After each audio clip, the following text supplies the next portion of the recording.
30절 말씀. 내가 아무것도 스스로 할 수 없노라. 듣는 대로 심판하노니 나는 나의 원대로 하려 하지 않고 나를 보내신 이유 원대로 하려는 거로 내 심판은 의로우니라. 내가 만일 나를 위하여 증거하면 내 증거는 참되지 아니하되 나를 위하여 증거하시는 이가 따로 있으니 나를 위하여 증거하시는 그 증거가 참인 줄 아노라. 아멘.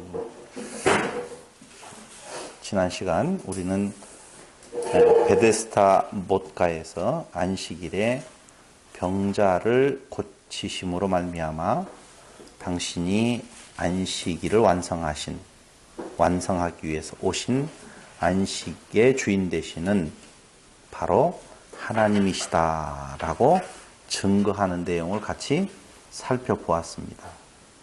내가 왜 안식일에 일을 하느냐? 그 안식일 날 사역의 정당성에 대하여서 이야기를 하셨는데, 그건 다름이 아니라 안식일을 완성시키러 오셨다라고 말씀을 해주고 계시지요. 그 내용이 5장 21절에 아버지께서 죽은 자들을 일으켜 살리심 같이 아들도 자기의 원하는 자들을 살리느니라. 이게 바로 안식일에 예수님께서 일하신 안식일의 주인 되시는 분의 사역의 정당성을 말해주고 있는 거다 말씀드렸습니다. 이것이 바로 새 창조의 안식이라고 말씀을 드렸지요. 그러니까 우리가 구원과 심판이라고 두 가지를 놓고 보았었을 때에 그 구원과 심판에 대한 내용의 갈림길은 예수가 유일한 갈림길이에요. 그러니까 예수 안에 있느냐, 예수 밖이냐에 따라서 안식에 들어가느냐, 즉 구원을 받느냐, 심판에 놓이게 되어지느냐라고 하는 분수령, 그게 예수다라고 하는 것이죠. 그래서 당신이 이 땅에 오신 것은 심판하려 하심이 아니요 구원하기 위해서 오셨다고 말하는데, 굳이 심판을 하고 말고 할 이유가 없어요. 왜냐하면 중간 정도 수준에 있는 사람을 하나는 구원하고 하나는 심판으로 내려가는 것이 아니라 구원함을 받지 아니함은 곧 심판에 놓여진 것이다. 이게 인간의 정체라. 이렇게 보셔야 된다 그 말입니다. 우리는 예수를 믿으면 구원받고 믿지 아니하면 심판받는 걸로 되어 있잖아요. 심판을 앞으로 받을 거라고 말을 하지만 믿지 아니함으로 이미 심판을 받았다라고 말을 한다는 것이죠. 그러니까 그리스도 안에서 하나님 아들로서 드러나지 아니하면 그 자체로 인간은 별 볼 일 없는 존재예요. 심판 아래 놓여 있는다는 말이 그런 의미를 가지고 있다는 것이지요. 그럼 도대체 우리는 안식이라고 하는 것이 무엇이기에 몇 번 지금 이야기를 했어요. 안식. 히브리서 4장 8절로 10절까지에 대한 내용을 살펴보면은요, 이렇게 나오죠. 만일 여호수아가 저희에게 안식을 주었다면 그 후에 다른 날을 말씀하지 아니하셨으리라.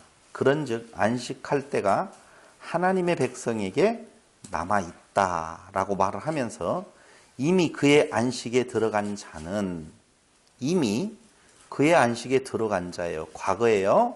들어간 자는 하나님이 자기 일을 쉬심과 같이 자기 일을 쉬느니라. 여러분 이런 찬양 들어봤어요? 괴로운 인생길 가는 몸이 편안히 쉴 곳 어디 있나? 이거 어느 때 부르는 찬송이에요? 장례식장에서 부르는 내용이거든요.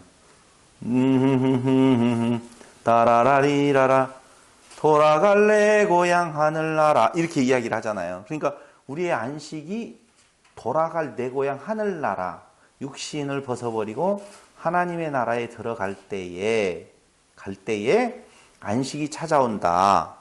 지금 우리가 사는 것은 괴로운 인생길이다. 이렇게 찬양을 부르잖아요. 그죠? 근데 오늘 히브리서 4장 9절에 보니까 안식할 때가 하나님의 백성이 남아있도다. 이미 그의 안식에 들어간 자는 하나님이 자기 일을 쉬심과 같이 자기 일을 어떻게 한다고요? 쉬느니라 그랬어요. 그럼 이미예요? 아직이에요? 여러분들은? 이미 들어간 자예요? 아직 못 들어가고 들어갈 자들이에요? 이미 들어간 자면 여러분들의 상태는 하나님이 쉬심과 같이 너희들도 쉼. 그게 뭐예요? 안식이라 말씀할 수가 있어요. 그런데 저를 보셔요. 그거 아무리 뚫어지게 봐봐야 의미 없어요. 쉼의 반대말은 바쁨. 쉼의 반대말은 일하는 거겠죠. 수고하고 애씀이겠죠. 그래요. 수고하고 애씀이에요. 쉼의 반대말은. 그럼 여러분들의 삶은 수고하고 애씀이 있어요? 아니면 쉼의 상태에 놓여 있어요? 왜 사람들은 하나님이 안식에 들어간 것처럼, 쉬신 것처럼 쉬지를 못하고 있느냐? 어디에 있어요? 거기 뭐라고 나와 있느냐면은 히브리서 4장 10절에 자기 일을 쉬심과 같이 자기 일을 쉬느니라 그 말이에요. 그러니까 쉼의 반대말은 애씀과 수고와 그 애씀과 수고 안에 함축되어 있는 내용이 염려와 걱정과 근심이거든요. 그걸 자기 일이라고 하고 있다는 거예요. 왜 일하셔요?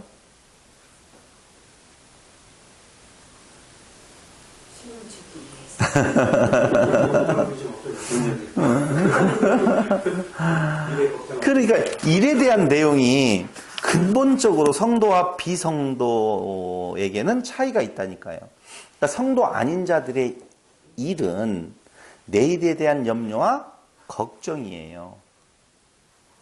그렇다니까요. 무언가 내일을 위해서 준비해야 될 필요가 있다는 거예요. 분명히. 그렇죠. 내일에 대한 염려가 없으면 오늘 일하는 것이 수고와 애씀이 아니죠. 아니요. 수고와 애씀이 염려와 걱정과 근심이 아니라 기쁨의 표현이 되어질 수 있다니까요. 근데 우리는 쉼이 없는 일을 하고 있을 때가 있다는 것이지요. 왜 그러는 건가? 자기 인생의 책임자가 자기다라고 할 때. 어린아이들은요. 내일에 대한 염려와 걱정이 없어요. 어릴수록 그래요. 이유는요? 아니, 아버지만 바라보면 되니까 그래요. 아버지만 바라보면 되니까.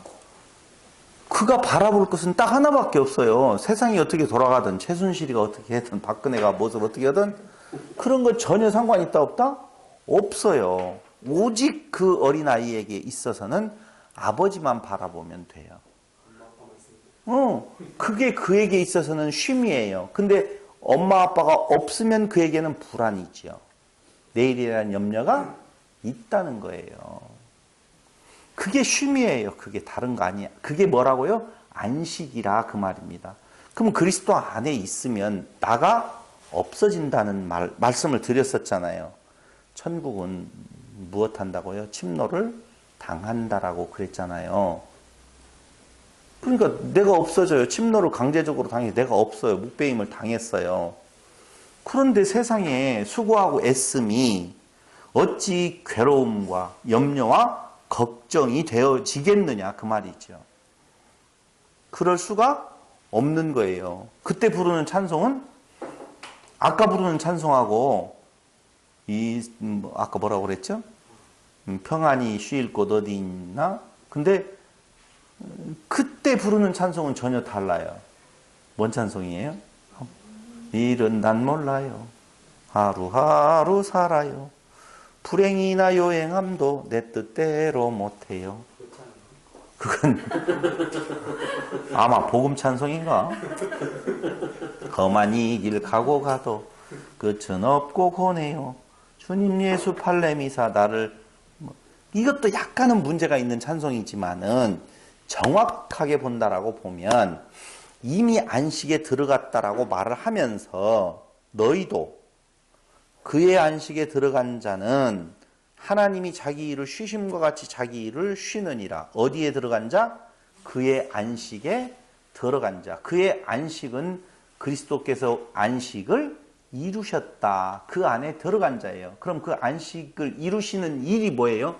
십자가의 죽으심이고 그 일에 대한 예표가 7가지의 표적이라 말씀을 드린 겁니다. 안식이란 그런 거예요. 그냥 유대인들이 생각하는 것처럼 무엇인가 움직이지 아니하고 가만히 있는다는 의미가 아니라는 것이 정확하다 그 말입니다. 이게 잘못 오해한 유대인들의 율법의 해석을 예수님께서 바로 잡아주잖아요. 바로 잡아. 진짜 그 율법의 의미는 이런 거다라고 예수님께서 표적을 통하여서 그걸 설명을 해 주시거든요.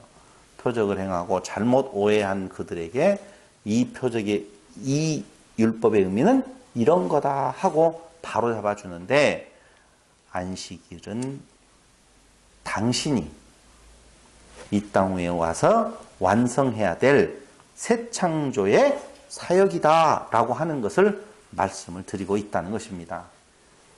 그래서 결국은 예수님 자신이 안식의 주인이신 하나님이라고 증거하신 후에 율법대로 두세 증인을 통하여서 다시 한번 당신의 그 사역의 무엇 정당성을 확증해 주고 있는 내용이 오늘 우리가 같이 보고 있는 요한복음 5장 30절에부터 마지막 47절까지의 내용이다라고 하는 겁니다.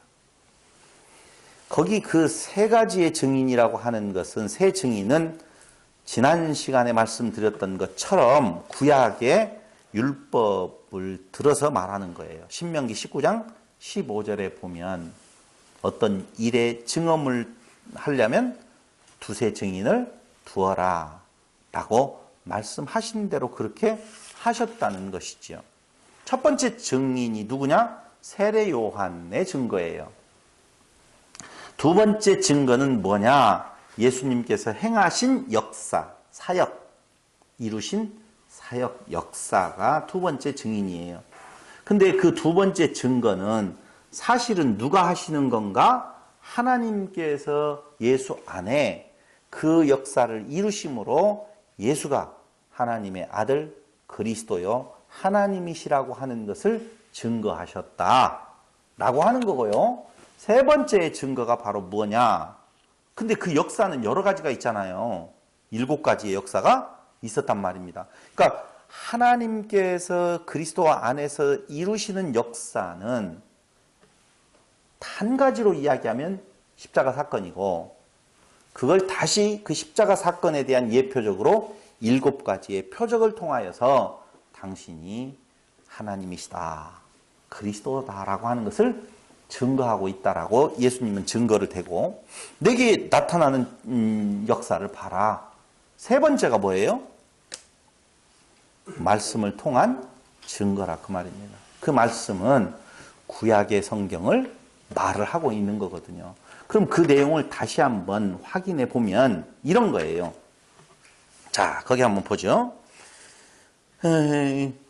내가 만일 나를 위하여 증거하면 내 증거는 참되지 아니하다라고 이야기하면서 나를 위하여 증거하시는 이가 따로 있으니 나를 위하여 증거하시는 그 증거가 참인 줄 아노라. 일단 들어가는 말씀이에요. 그러면서 너희가 요한에게 사람을 보내매 요한이 진리에 대하여 증거하였느니라. 그러나 나는 사람에게서 증거를 취하지 아니하노라.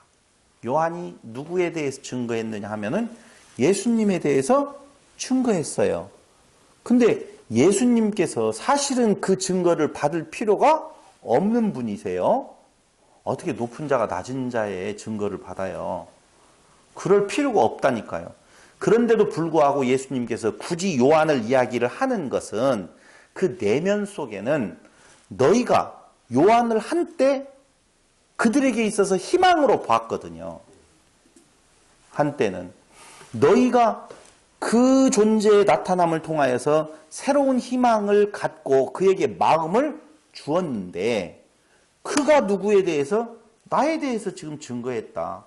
그렇다면 너희가 준 희망, 그 희망이 도리어 나를 보지 말고 나는 그가 아니다 라고 하면서 누구를 바라보아라?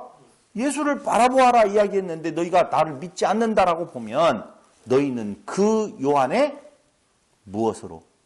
증거로 너희는 저주 아래 놓이게 된다는 의미를 담고 있다는 것입니다. 너희가 인정하는 자가 나를 인정하는데 나를 못 믿지 못한다는 말은 너희가 인정하는 자의 말을 통하여서 정죄를 당하게 되어진다. 지금 그 말이거든요. Understand? 응. 근데 거기 한번 보셔요. 너희가 요한에게 사람을 보내며 요한이 진리에 대하여 증거하였느니라. 그러나 난 사람에게서 증언을 취하지 아니하노라. 다만 이 말을 하는 것은 너희로 구원을 얻게 하려 함이니라. 여기 참 애매한 말이 나왔어요. 지금 논지로 봐서는 논리의 흐름을 통하여서는 그들에게 구원을 주시려고 아니면 심판을 선포하려고? 심판을 선포할 것 같은 느낌이 있다는 겁니다. 그런데 굳이 요한을 들어서 너희에게 구원을 주려고 내가 지금 필요 없는 요한의 증거가 나에게 필요 없지만 내가 요한을 굳이 들어서 너희에게 이야기하는 것은 너희에게 뭘 주려고? 구원을 주려고.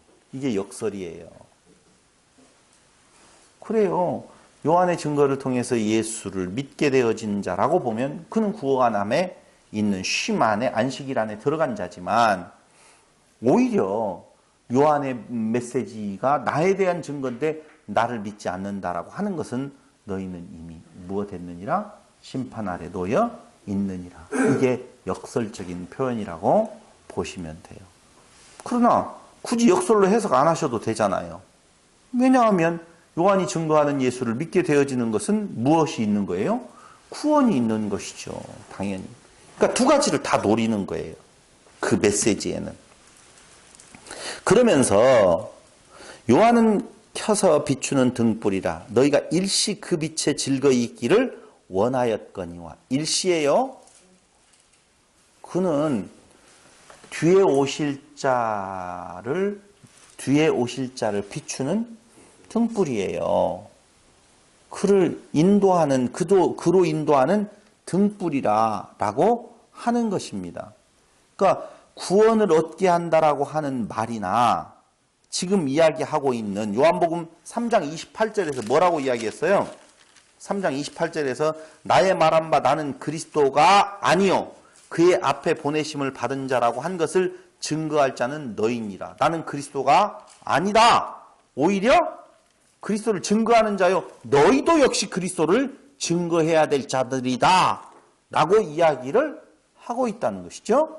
그러니까 예수님의 메시아 되심과 하나님이심을 증거하는 세 가지 중에서 바로 그 첫 번째 증거의 요소로 요한을 들어서 지금 증거하고 있는데 그 요한을 들어서 증거하는 것은 구원을 주기 위한 것이요. 쉽게 표현하면 너희가 인정한 자가 아니냐?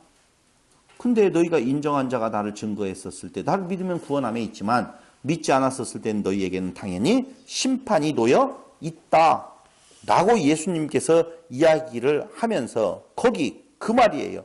그 빛에 즐거이 있기를 원하였거니와 내게는 요한의 증거보다 더 큰 증거가 있으니 아버지께서 내게 주사 이루게 하시는 역사 곧 나의 하는 그 역사가 아버지께서 나를 보내신 것을 나를 위하여 증거하는 것이요 라고 말하고 있는 거예요. 첫 번째 증인으로서 요한을 들어 당신이 메시아 되심을 하나님이심을 증거하는데 그 안에 있지 않는다라고 하면 너희에게는 뭐가 놓여 있어요? 심판이 놓여 있다 라고 이야기하면서 그 증거가 그렇게 크지 않다는 거예요. 그러죠? 사람에게서 받는 증거를 크게 얘기하시는 분이 아니라니까요. 하나님이 인간의 증거를 필요로 한 것이 아니라 너희들을 위해서 내가 그걸 한번 써먹어 본다 그 말이에요. 너희들을 위해서 내가 지금 메시아 됨을 너희가 믿어줘야 되는데 내가 뭘로 인하여서 너희에게 증거를 댈까? 요한이 있지 않느냐? 나 좀 믿어줘. 이런 포스가 아니라니까. 나 그거 필요 없어. 근데 너희들을 위해서 내가 분명히 이야기하는데 너희가 그렇게 일시적으로 기쁨에 있어서 따랐던 자가 나를 향하여서 증거하는데 너희가 나를 믿지 않는다면 너희에게는 구원이 없어. 너희는 심판이야. 지금 그 말씀을 하고 있는 거라니까. 증인을 하나 되면서 그게 율법의 두세 증인을 율법을 지키는 의미에서의 내용과 더불어서 바로 그들이 위에 놓여 있는 심판에 대한 이야기를 지금 선포하고 있다는 거예요. 근데 진짜 증거가 있다는 거예요. 그 증거가 바로 무슨 증거? 아버지께서 내게 주시는 역사, 사역, 역사라 그 말입니다. 그게 나를 위하여 증거하는 것이다 라고 하면, 또한 나를 보내신 아버지께서 친히 나를 위하여 증거하셨느니라. 너희는 아무 때에도 그 음성을 듣지 못하였고 그 형용을 보지 못하였으며 그 말씀이 너희 속에 거하지 아니하니 이는 그의 보내신 자를 믿지 아니함이니라. 이건 조금 이따 이 말씀은 설명을 해드릴 거예요. 38절에 대한 내용은. 그러니까 너희가 지금 내가 행하는 그 표적을 보고도 나를 믿지 아니함은 말씀이 너희 속에 거하지 아니하기 때문이다. 그렇게 말씀을 하고 있다는 것이죠. 두 번째의 증거, 하나님께서 그의 안에서 역사하시는 역사, 표적, 이걸 말하는 거예요. 몇 개의 표적? 7가지의 표적. 그 7가지의 표적은 결국 무엇을 말하는 것인가? 십자가의 사건을 말씀을 하시는 거다라고 하는 거예요. 요한복음 5장 34절에 보면 이렇게 나오죠. 그러나 나는 사람에게서 증거를 취하지 아니하노라. 이렇게 말씀이 나오죠. 사람에게서 아무 증거를 취하지 아니하노라. 또 한 구절 볼까요? 44절. 너희가 서로 영광을 취하고 유일하신 하나님께로부터 오는 영광은 구하지 아니하니 어찌 나를 믿을 수 있느냐. 41절에 보니까 예수님께서 나는 사람에게 영광을 취하지 아니하노라 라고 이야기해요. 차이가 어디에 있어요? 예수님은 사람에게 영광을 취하지 아니하는데 사람들은 서로에게 영광을 취하고 있다는 것이죠. 이게 굉장히 안식하고도 관련이 있는 거예요. 예수님은 사람에게 영광을 취하지 아니하는데 사람들은 서로에게 영광을 취하려고 하고 있다는 것이죠. 이게 사람의 증거가 필요하지 않아요. 그런데 사람들은 오히려 사람을 통하여서 영광을 얻으려고 생각을 하고 있어요. 그 하나님 되시는 예수님은 사람에게서 증거가 아니라 하나님께서 증거하시는 그 증거를 참 증거로 지금 제시를 하고 있다는 거예요. 그게 십자가의 사건이라고 그랬죠. 사람들은 십자가의 사건을 영광스럽게 보지를 않지요. 완전히 시각이 달라요. 완전히. 사람은 십자가의 영광을 취하는 것이 아니라 왕좌의 영광을 취하는 거거든요. 사람은 높아지는 영광을 취하지만 하나님께서는 낮아지는 영광 속에 거하게 하신다라고 하는 것입니다. 그러니 너희가 내가 행하는 표적을 보고도 믿지 아니하게 되어 있죠. 그러니 그런 표적을 보고 당연히 사람들이 취할 것은 그 표적을 통하여서 어떤 이권 관계에서 이득을 취할 수 있는 방법으로 써먹어버리고 해석을 하게 되어 있어요. 그런 자들이 구원함에 이르는 자들이 아니라 하나님의 심판 아래 놓이는 거다라고 하는 것입니다.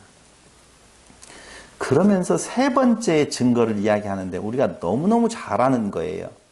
그것이 세 번째가 바로 무엇이냐라고 하면 성경이 증거하고 있다고 가르쳐주고 있는 거예요.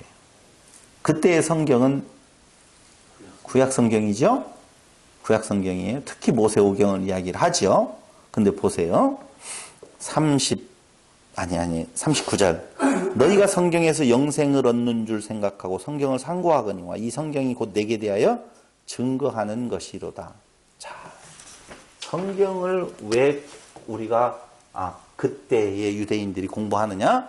무엇을 찾으려고? 영생의 길을 찾으려고. 그런데 그 성경은 무엇에 대해서 말을 하느냐라고 하면 오직 예수를 이야기를 하고 있다는 것이죠. 오직 예수를. 그런데 그들은 그 예수를 거부합니다. 잘 들어보세요. 성경에서 영생을 얻는 길을 찾으려고 성경을 보았어요. 연구했어요.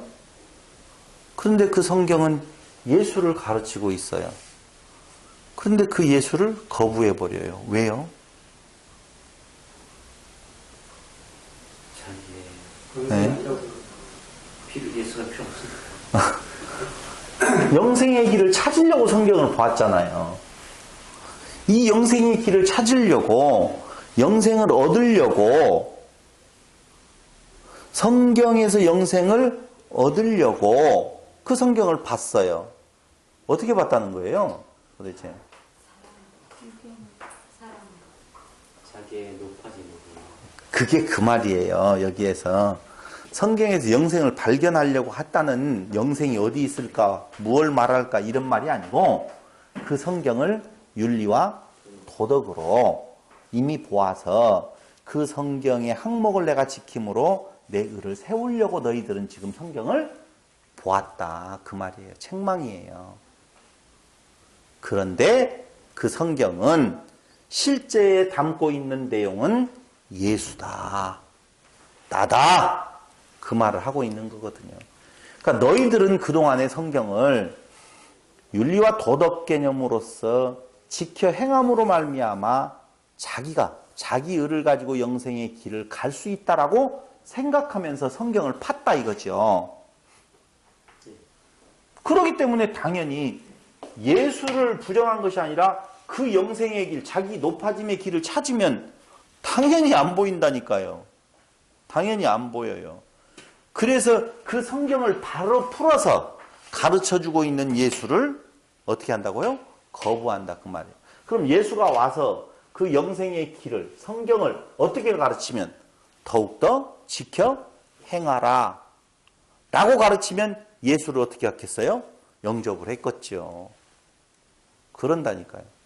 그래서 제가 막 누누이 말씀드리잖아요. 예수 믿는 것이 힘드냐? 예수 믿지만 무엇을 좀 행해야 된다고 하는 것이 쉬우냐? 2번이라 이거죠, 사람. 예수 믿는 건 그냥 기본적인 거라고 생각을 하고 실질적인 영향력은 자기의 율법을 향한 행위에서 있다라고 생각하는 것이 인간에게 있어서는 잘 먹힌다니까요. 정말 잘 먹힌다니까요. 아무것도 하지 마. 힘들다 봐요. 너무 힘들어요. 아무것도 할 수 있는 존재가 아니야. 이 말같이 어려운 것이 없어요. 그냥 가만히 있어. 굉장히 어렵잖아요. 네 마음대로 해. 이 말이 어렵다니까? 요것만 해. 그것만 하면 되는데 네 마음대로 해. 이건 어떻게 해야 될지를 모른다니까요. 너는 무엇을 할 수 있는 존재가 아니야. 이 말이 죽기보다도 싫은 거예요. 인간에게 있어서는. 그래서 인간은 어쨌든 비빌 언덕, 그래도 안식을 어디에서 찾느냐? 자기가 행하는 율법의 행위에서 찾으려고 하는 부분들이 있더라 그 말입니다. 근데 너희가 진정으로 성경을 볼 수 있었다면 그 성경이 나에 대해서 증거한다. 이 나에 대해서 증거한다는 말 자체가 무슨 말이에요?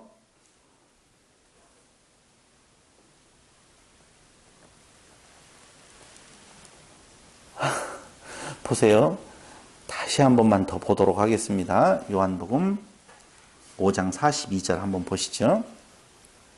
다만 하나님을 사랑하는 것이 너희 속에 없음을 알았노라 라고 이야기를 해요. 그러니까 유대인들은 왜 예수를 거부하는 건가? 첫 번째, 하나님을 사랑하는 것이 있다 없다? 없다는 거예요. 여러분 하나님 사랑하십니까? 사랑하세요? 안 사랑하세요? 하나님 사랑하십니까? 안 사랑하십니까? 이은재를 사랑합니까? 진짜요? 박성희를 사랑하십니까? 네. 대답을 잘하셔야 돼요. 사랑하는 것이 없다고 지금 말해요. 사랑은 뭐예요? 인정받는. 사랑은 뭐라고 그랬죠? 인정받는. 너의 존재에 대해서 내가 인정하는 것? 하나님께서 우리를 사랑하신다라고 하는 것은 인정할 존재가 아닌데 우리를 인정한다 이거예요. 그게 사랑이라고 그랬어요. 그럼 내가 하나님을 사랑한다라고 하는 말은 나 없음이에요. 나 없음이에요. 그러니까 진정한 사랑은 너와 내가 하나다라고 이야기할 때 나를 그렇게 해줘 그 말이 아니고 내가 없어짐으로 너에게 절대 의존한다 라고 하는 의미가 있어요. 당신밖에 없습니다 라고 하는 거거든요. 근데 자기가 있으면 상대방을 사랑할 수가 없어요, 여러분. 그러니까 우리는 사랑을 뭐라고 이야기하면 내가 사랑을 주는 게 아니고 사랑을 받기를 원해요. 받기를 원해요. 맞아요. 줄 수 없다니까요. 줄 사랑이 없어요. 근데 사람은 네가 사랑을 나한테 주어야만이 내가 너의 사랑을 확인할 수가 있어 라고 이야기를 하는데 그게 사람이 사람을 통해서 행복해지려고 하는 거라고 누누이 말씀을 드렸잖아요. 결혼을 왜 해요? 사랑하기 때문에 행복하기 때문에 행복하려고 결혼한다고 그러잖아요. 행복하기 때문이라고 하는 말은 절대가치거든요. 네가 나의 절대가치다라고 하는 거예요. 하나님이 우리를 사랑하셨어요. 어떻게 해요? 절대가치예요. 그러니까 그 절대가치가 있기 때문에 당신의 아들을 주신 수 있는 거예요. 그게 사랑이라니까. 근데 우리가 하나님을 사랑한다라고 이야기할 때는 하나님이 우리에게 무슨 가치냐 하면은 절대 가치여야 되거든요. 근데 우리가 하나님을 사랑하는 것은 하나님을 절대 가치, 즉 나 없음이라고 하는 것이 아니라 나 있어서 나에게 무엇인가를 채워줄 어떤 결과물을 얻기 위해서 하나님을 사랑하는 척하는 거죠.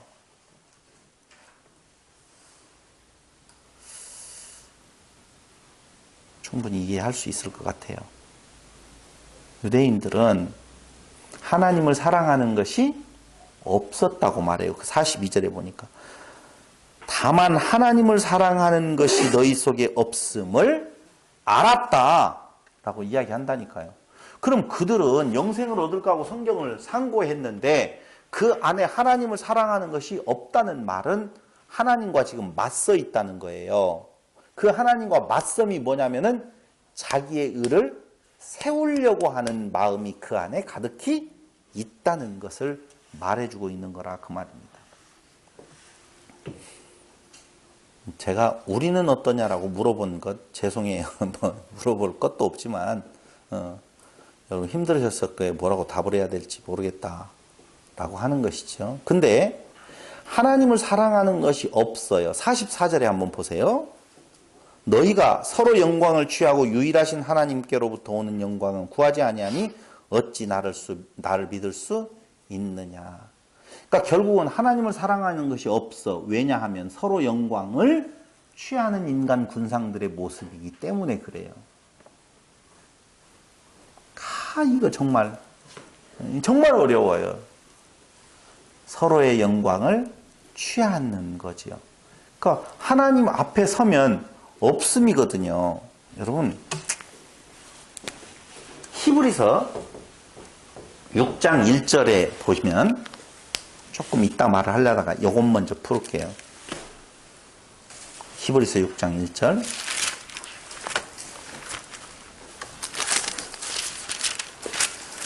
그러므로 우리가 그리스도 도의 초보를 버리고 죽은 행실을 회개함과 하나님께 대한 신앙과 세례들과 안수와 죽은 자의 부활과 영원한 심판에 관한 교훈의 털을 다시 닦지 말고 완전한 데 나아갈지니라, 이렇게 말을 하고 있어요. 그러니까 그리스도 도의 초보라고 하는 말은, 이 도라고 하는 말이 로고스, 말씀이에요. 그리스도 말씀의 초보를 버리고 라고 되어 있어요. 저를 보시고요. 여기 도라는 말은 헬라어로 로고스라니까요. 로고스로 되어 있어요. 그러니까 도라고 하는 것을 다른 동양의 도를 생각할 거 없어요. 그러니까 그리스도의 말씀의 초보를 버려라, 그렇게 말을 하고 있어요. 그럼 이 말이 뭐냐? 그리스도 말씀의 초보를 버려라 라고 하는 말은 다른 거 아니에요. 말씀의 표면적인 뜻에서 벗어나라, 그 말이에요. 말씀이 가지고 있는 표면적인 뜻에서 벗어나라, 그 말이에요. 그럼 그 말은 당연히 말씀을 처음에 접할 때에는 뭘로 접해요? 지켜야 될 규범으로 보거든요. 말씀을 딱 들어가면 그렇게 보여진다니까요. 지켜야 되는구나. 지켜야 되는구나. 그 말은요, 지킬 수 있는 자기가 전제되어지는 거예요. 나 있음이 전제되어진다니까요. 그래서 히브리서 기자는 말하기를 그리스도 말씀의 초보를 이제 너희는 어떻게 알아? 벗어나. 그 초보를 버리고 죽은 행실을 무엇함과 회개함과 하나님에 대한 신앙이라고 이야기하고 있어요. 죽은 행실에 대한 회개. 그 말은 자기 존재가 없지요. 사악한 존재라고 하는 내용을 고백하는 거라 말씀을 드리고 있어요. 근데 여기 중요한 거 있어요. 그게 뭐냐면요, 구약의 성도들이 말씀을 보았었을 때에 어떻게 보았느냐라고 하면 이렇게 보시면 돼요. 일단 구약에 나오는 제사 있죠. 구약에 나온 제사 있잖아요. 제사 있어요. 그 제사는 그리스도에 대한 예표거든요. 그러니까 제사를 드려라, 그 말은 그 제사를 드리는 자기의 제사를 내가 드렸지 않습니까? 그게 아니라 그 말이에요. 네가 누구인 줄을 알라고 하시는 것이 제사의 의미란 말입니다. 제사를 주어지지 아니한 자들은 관심 밖의 존재들이에요. 그러니까 유대인들이 아닌 그 밖의 존재들은 짐승이라니까요. 근데 유대인들이라고 하는 특별한 존재로 하나님께서 정해 놓으셨다면은 그들에게 제사를 준 것은 너희가 본래 저 밖에 있는 자들과 같이 아무것도 아닌 존재인 줄을 알아라, 그 말이에요. 그러니까 내가 회개한다, 나를 죽인다 라고 하는 말은 내가 하나님의 사랑 안에, 관심 안에 들어있는 존재일 때 아는 거예요. 그리스도 밖에 있는 존재, 하나님 밖에 있는 존재, 버려진 존재는요, 그런 생각 자체가 안 된다니까요. 그런데 내가 그 하나님께서 주신 그 말씀, 그 제사법 안에서 그 제사는 제사보다 무엇이 더 낫다고요? 순종. 그 순종은 그리스도에 대한 죽으심을 말하는 것처럼 그 제사 안에서의 자기의 죽음, 자기의 없음, 자기의 티끌됨을 아는 것이 제사를 준 목적인데, 그 제사를 드리는 자기의 행위의 의를 가지고 나오는 유대인들의 모습을 지금 책망하는 거라니까요. 거기까지 이해됐죠? 그럼 구약의 유대인들이 제사를 그렇게 보았다라고 보면 그거하고 비슷하게 지금 현대에 와서 자기의 의로 삼아버리는 그 제사법을 가지고 자기의 의를 쌓으라고 가르치는 데가 있어요. 그게 뭐예요? 천주교예요. 집에 가서 이제 이거 찾아보셔요. 칠성례. 성례를 행하라는 7가지의 성례를 행하는 것이 자기의 뭐가 되어지냐? 의가 되어진다 그 말입니다. 그래서 자기의 의를 쌓으라는 것이 천주교의 교리라니까요. 자, 이해됐죠? 그런데 우리에게 있어서는 뭐가 있어요?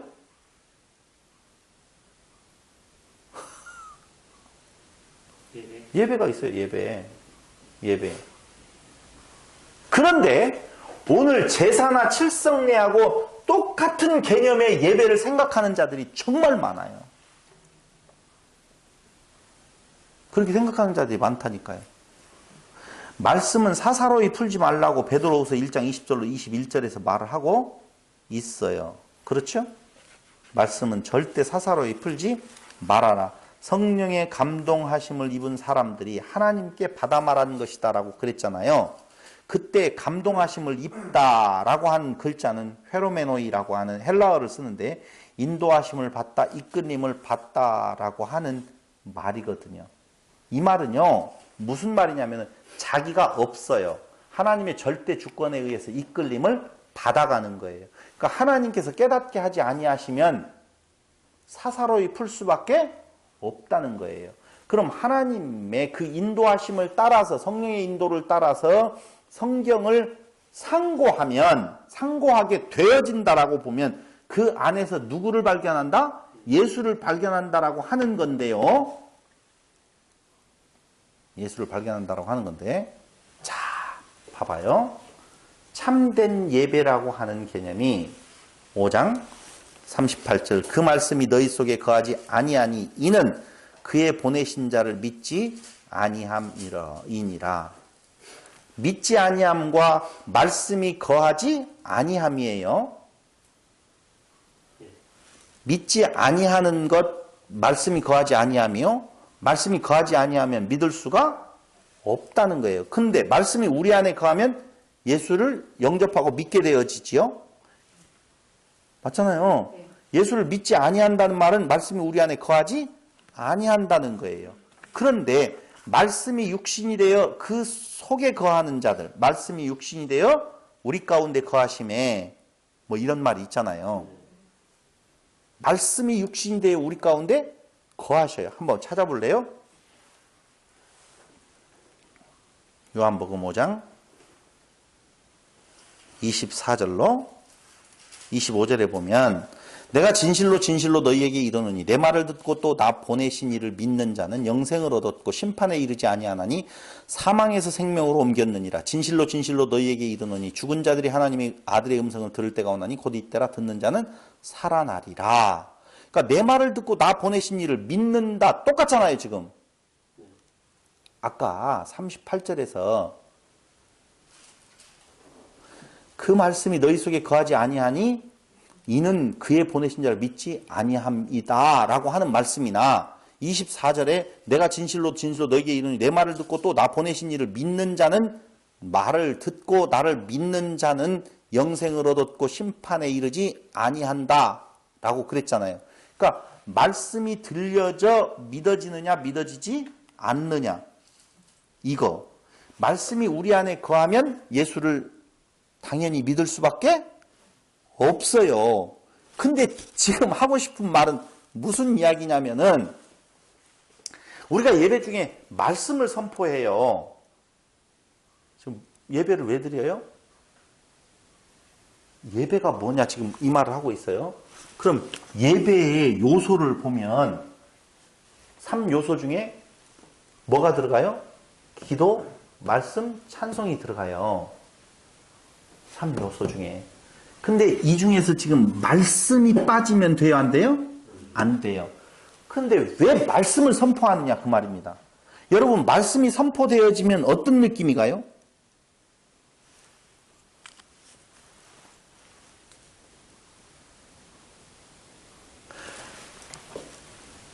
예수를 믿고 우리가 구원함에 이르는 것을 거듭났다고 말하죠.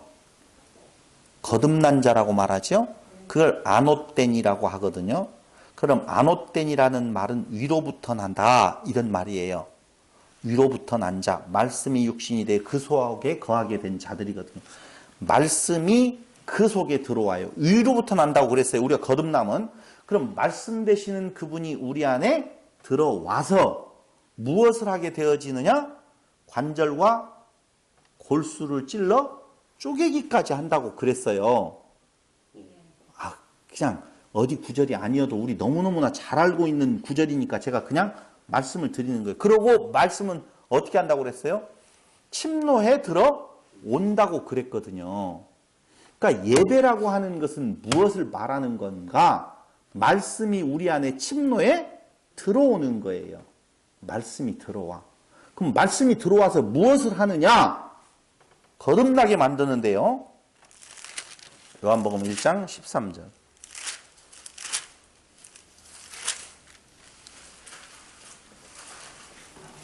이는 혈통으로나 육정으로나 사람의 뜻으로 나지 아니하고 오직 하나님께로서 난 자들이니라.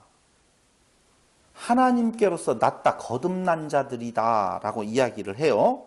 그러니까 하나님의 자녀가 되는 것은 혈통, 육정, 사람의 뜻으로 나지 아니하고 오직 무엇으로 나요? 하나님께로서 난 자다. 말씀이 육신이 되어 우리 가운데 어떻게 한다고 했어요? 거하신다고 그랬잖아요. 말씀이 육신이 되어 우리 가운데 거하신다고 그랬어요. 그 말씀이 우리 안에 던져져요, 지금. 자, 던져져요. 받아라. 여러분, 어떤 느낌이 와요? 말씀을 받으니?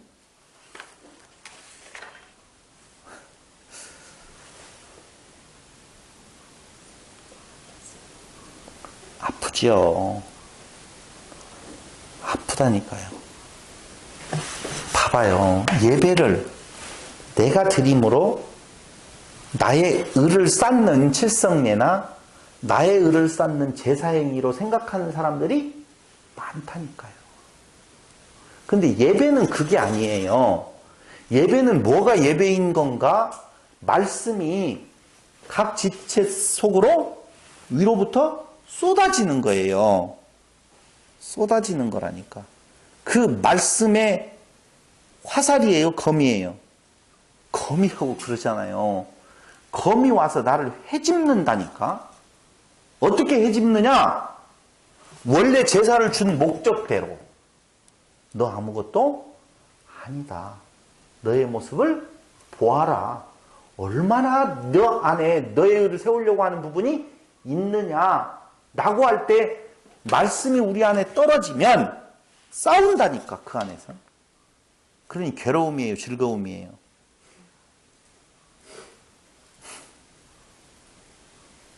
괴로움이라니까. 괴로움이에요. 근데 그 괴로움 가운데에 뭐가 오느냐? 안식이 온다니까. 그게. 그래서 그 괴로움 가운데에서 그리스도에게로 다시 그리스도만 의지할 수밖에 없는 내 모습이 되어진다 라고 하는 그 말을 지금 하고 있는 거예요. 봐봐요. 그 뒤에 봐봐요. 내가 너희를 아버지께 고소할까 생각지 말라. 너희를 고소하는 이가 있으니 곧 너희의 바라는 자 모세니라. 모세를 믿었다면 또 나를 믿었으리니 이는 그가 내게 대하여 기록하였음이라. 그러니까 너희가 모세를 진정으로 그 뜻대로 본래의 뜻대로 알았다면 모세가 말하는 것은 우리 민족 하나님의 택함받은 존재 아무것도 아니다 라고 하는 것을 모세는 지금 모세의 율법을 통해서 말을 해줬다는 거예요. 그게 제사면 제사, 다른 어떤 십계명이면 십계명이라고 하는 건데 너희가 그것을 통하여서 나 없음에 대한 내용, 내 가치가 아무것도 아니구나 하는 걸 알았으면 오직 하나님께만 어떻게 의지하게 되어지는 자기의 목배임을 통하여서 하나님께 접붙임을 당하는 그 상태가 어느 상태예요? 안식의 상태라니까. 그 상태가. 근데 그 안식에 들어가지 못하고 어떤 안식이 남아있다니까요. 그 안식이 뭐예요? 모세의 법이 진정으로 가르치고 있는 누구? 그리스도. 그 안에서 참 안식이 있는 거죠. 그래서 내가 너희들을 정죄하는 것이 아니라 모세가 너희들을 무엇한다? 정죄한다는 것이지요. 굳이 내가 정죄할 것도 없다는 거예요. 자, 정리해서 말씀을 드릴게요. 우리가 오늘 예배를 드려요. 근데 예배 중에 말씀이 증거되어져요. 그 말씀 가운데 부자 되는 비결, 병 낫는 비결. 이건 예배도 아니라니까요. 최순실이의 무당 푸닥거리가 문제가 아니라 우리가 지금 무당 푸닥거리를 한다니까. 최순실이는 드러나면 확실히 드러날 것 같잖아요. 근데 우리는요, 드러나지 않으면서 죽어가는 영혼, 죽은 영혼으로 달려가게 되어 있다. 그 말입니다. 제 이야기는. 아니, 성경 이야기라니까요. 봐봐요. 우리가 얼마나 교만한지. 성경 공부해요. 그리고는 우리는 말씀을 안다고 생각을 해요. 자, 성경을 공부함으로 말씀을 알면 어떤 현상이 일어날까요? 자기 죽어짐이 있지요. 내가 죽어질 때에 나 없음의 고백이 내게서 터져 나올 때에 우리는 더욱더 예수님과 가까이 되는 거예요. 그게 목 베이는 거예요. 그럴 때 예수 안에서의 진정한 안식, 쉼이 있다는 거예요. 왜? 내 인생은 나의 것이 아니니까. 내 인생의 주인이 세상 만물을 창조하신 자니 내게 있어서의 완벽한 쉼은 내가 완벽하게 없어지고 그리스도에게 접붙임을 당해서 하나님 안에 거하게 되어질 때에 그때 내게 있어서의 인생의 삶은 완벽한 무슨 삶? 쉼의 삶. 그게 바로 어느 삶이에요? 천국의 삶이다. 그 말입니다. 그래서 지금 이 땅 위에서도 무엇을 누리고 천국을 맛보고 누리고 그리고 하나님의 현현 완전한 교회의 완성으로서 드러나는 그때에 우리는 진정한 안식, 완전한 안식, 누구로 더불어? 그리스도로 더불어 완전한 기쁨에 나아가는 상태가 되어질 거라 하는 겁니다. 그런데 오늘 성경을 많이 공부했다, 말씀을 안다라고 하는 사람들의 행태를 보면 자기 죽어짐이 아니라 말씀을 통해서 나를 보는 것이 아니라 말씀을 보고 너를 보잖아요. 놈들! 이 때려 죽일 놈들 어떻게 그렇게 할 수가 있냐고. 정죄하는 모습으로 서지더라. 그 말이에요. 그게 우리가 정말 자랑했던 말씀운동이라고 하는 두 분들도 나의 영혼의 죽어짐은 내 앞에 있는 영혼을 보고 불쌍히 여기는 마음이 있잖아요. 그죠? 그 불쌍히 여기는 마음으로 말씀을 증거하는, 그리스도를 증거하는 것이 아니라 그를 정죄하는 쪽으로 우리는 쓰고 있다라고 보면 우리도 역시 성경에서 무엇을 얻을까 하고 영생의 길을 얻을까 생각하면서 자기의 의를 내세우게 되어지는 예수님께서 책망하신 자의 길을 가고 있다라고 볼 수도 있는 것입니다. 오늘 우리는 예수님께서 행하신 7가지의 표적의 그 진정한 의미는 십자가에 죽으실 것에 대한 예표입니다. 그분 안에서만이 진정한 생명이 있어요. 그런데 그걸 자랑으로 드러내어서 이 땅 위에서 권력을 쥐고 세상 가운데에서 새로운 힘의 주권자로 드러나는 것이 아니라 오히려 죽어짐으로 말미암아 그 안에 택한 백성들을 향한 하나님의 사랑을 펼쳐 보여주신 거다라고 하는 것입니다. 그러니까 오늘 5장에서 결국은 베데스다 못가에서의 병자를 다시 고쳐주시고 안식일의 그 시시비비거리, 잘못 알고 있는 유대인들의 그 내용을 다시 한번 바르게 어떻게 해요? 정리해서 말씀을 해 주었어요. 우리는 안식일을 지킬 수 있는 존재가 아니에요. 우리가 죽어짐으로 말미암아 그리스도 안에서 안식에 들어가고 안식을 누리는 자가 되어지는 것이죠. 그래서 오늘 다시 한번 예수님이 하나님의 아들 그리스도시요 하나님이시기 때문에 생명의 주관자 되시는 그분 안에서만이 참된 안식이 있음을 분명히 알고 진짜 우리는 말씀 가운데에서 항상 우리 자신의 없음을 발견하는 거예요. 있는데 낮아지는 겸손의 자리로 가는 게 아니에요. 겸손은 내 것이 있는데 그걸 드러내지 아니하고 낮은 자리에 앉는 겸손은 누가 하신 거고 예수님이 하신 거고 우리는 겸손할 수 있는 존재가 아니에요. 본래의 내 모습을 보고 본래 다 이런 자입니다 라고 고백하는 거예요. 그게 영광을 돌려드리는 거예요. 어느 때 탈취했던 영광을 아담 안에서 탈취했던 영광을 하나님의 영광입니다 라고 돌려드릴 때에 내 안에 아직도 내가 남아있으면 그 말씀이 나의 영혼과 관절과 골수를 찔러 쪼개는 칼날이 되어서 우리는 그 예배 중에 아픈 부분이 있지요. 그것을 안에서 무엇한다고? 싸운다고 그래요. 우리가 예배드리는 이 시간만 예배가 아니라 우리의 삶 전체가 예배라고 보면 말씀을 통하여서 높아지려고 하는 나 자신에게 끝까지 하나님께서는 어떻게 해요? 성령을 통하여서 다 베어내고 잘라내고 없애고 맞아요. 완벽한 제로의 상태, 없어짐의 상태, 티끌의 상태로 돌아가게 하시는데 거기에서 우리는 진정한 안식을 누릴 수 있다라고 하는 것입니다. 인생의 주인 되시는 예수님에게 우리의 모든 전권을 다 아니요 맡겨드리고가 아니라 맡겨주게 하실 것을 기도하면서 진정한 쉼으로 살아가는 성도 여러분들이 되시기를 바라면서 오늘 말씀 마칩니다. 기도드리겠습니다. 아버지 하나님, 진정으로 모세를 알았다면 모세를 통하여서 하나님께서 해주시는 말을 알았다라고 보면 그들은 예수님이 오셨을 때 예수님을 영접했을 겁니다.